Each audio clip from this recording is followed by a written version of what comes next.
Part 1, The Girl Who Knew My Name.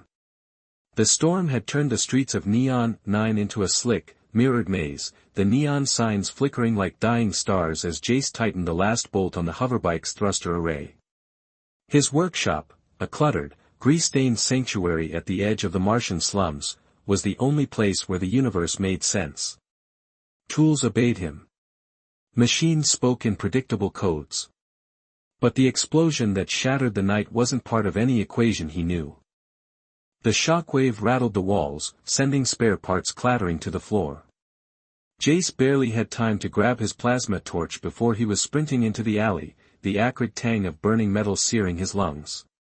The impact crater still glowed, molten debris scattered like shrapnel, and at its center lay a figure, curled inward, limbs twisted at unnatural angles, her body half fused with machinery that whirred and sparked in protest. Jace's breath hitched as he knelt beside her, his fingers brushing the exposed wiring along her collarbone. Her skin was pale where it wasn't threaded with luminous silver veins, and when her eyes snapped open, one human, the other a mechanical iris dilating with a soft click, she seized his wrist with a grip that felt like destiny. "Jace," she whispered, her voice a static-laced echo, "you're alive. You don't remember me, but you will."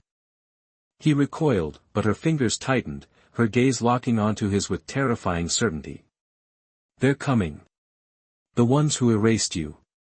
Behind them, the distant hum of anti-grav engines cut through the rain. Shadows moved at the edge of the light, too sleek, too silent to be human. Jace didn't believe in fate, but he believed in survival. With a grunt, he hauled her over his shoulder, her body lighter than the dread settling in his stomach, and ran for the workshop. The door hissed shut behind them just as the first drone sliced through the darkness outside, its needle-tipped fingers scraping against the reinforced glass. Inside, under the flickering work lamps, the girl, Lyra, she called herself, was a living paradox.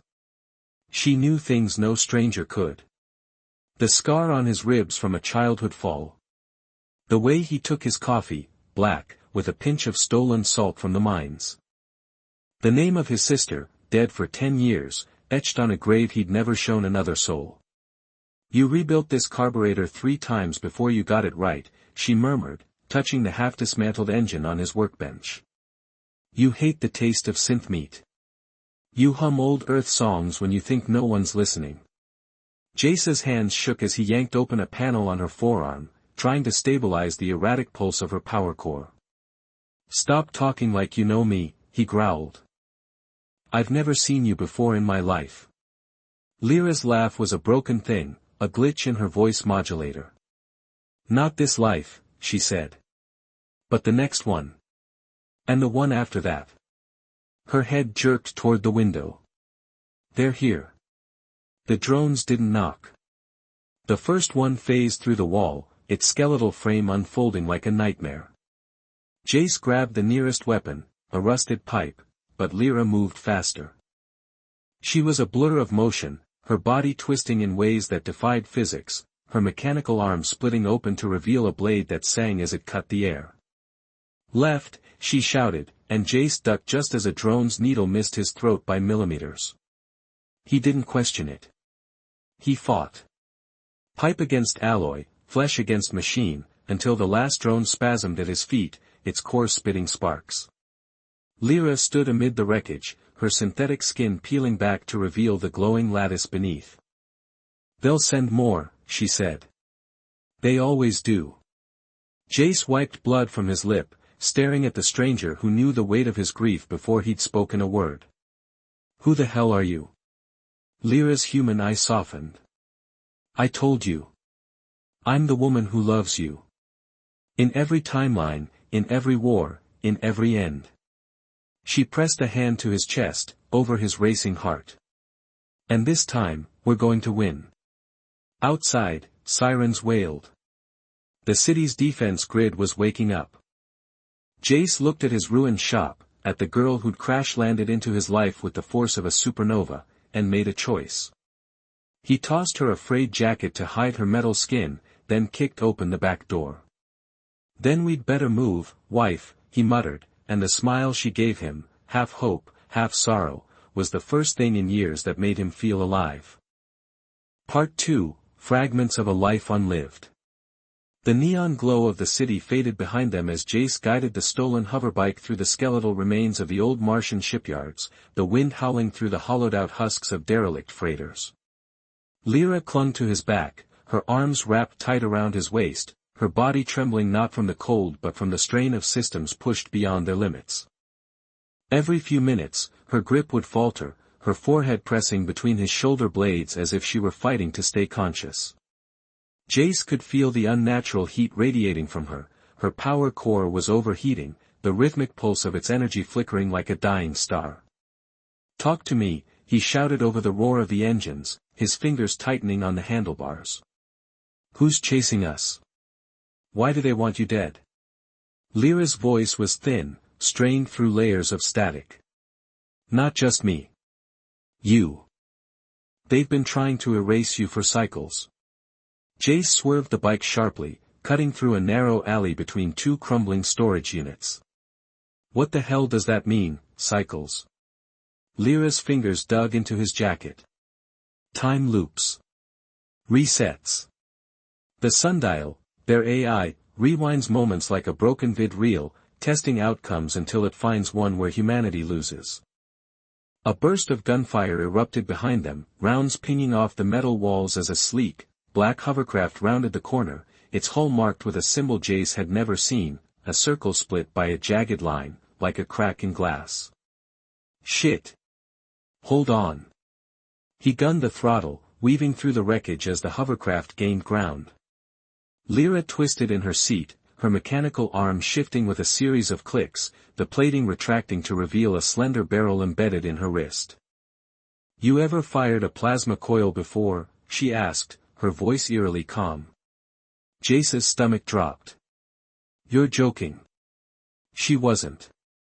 With a sound like tearing metal, a searing blue bolt erupted from her arm, striking the hovercraft's engine in a burst of sparks.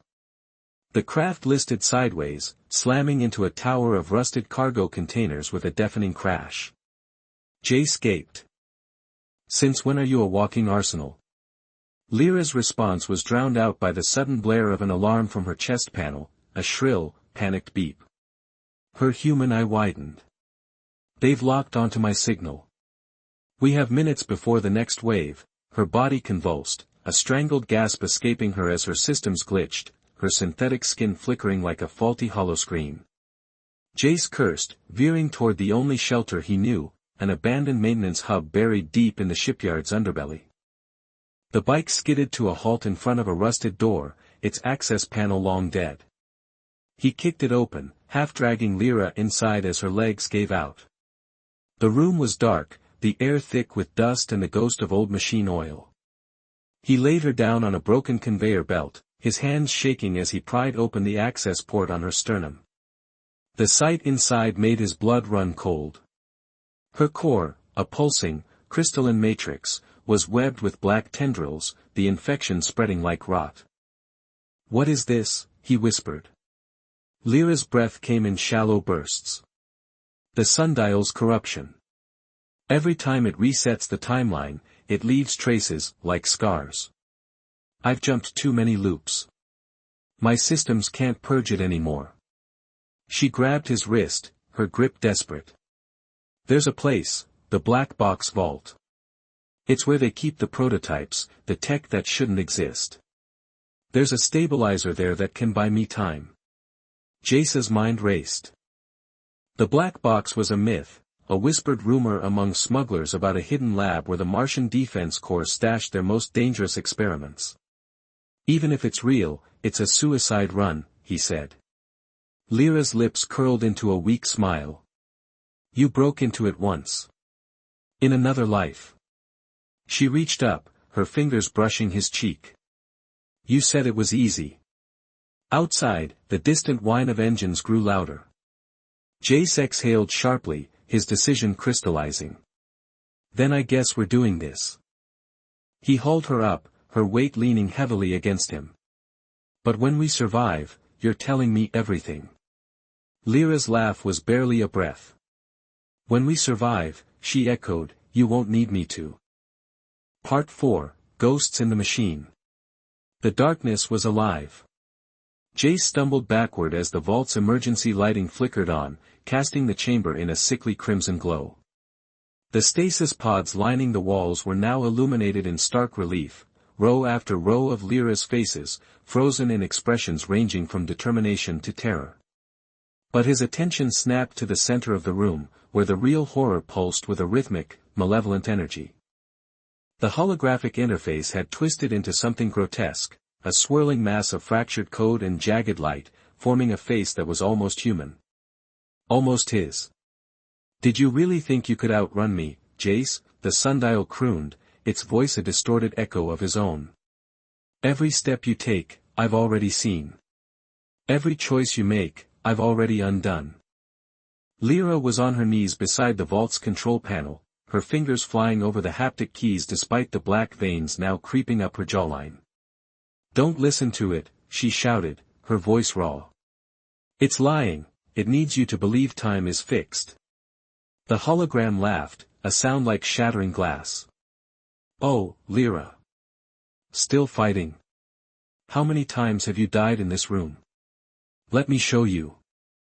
The vault's walls shimmered, projecting ghostly images, dozens of past iterations playing out like overlapping nightmares.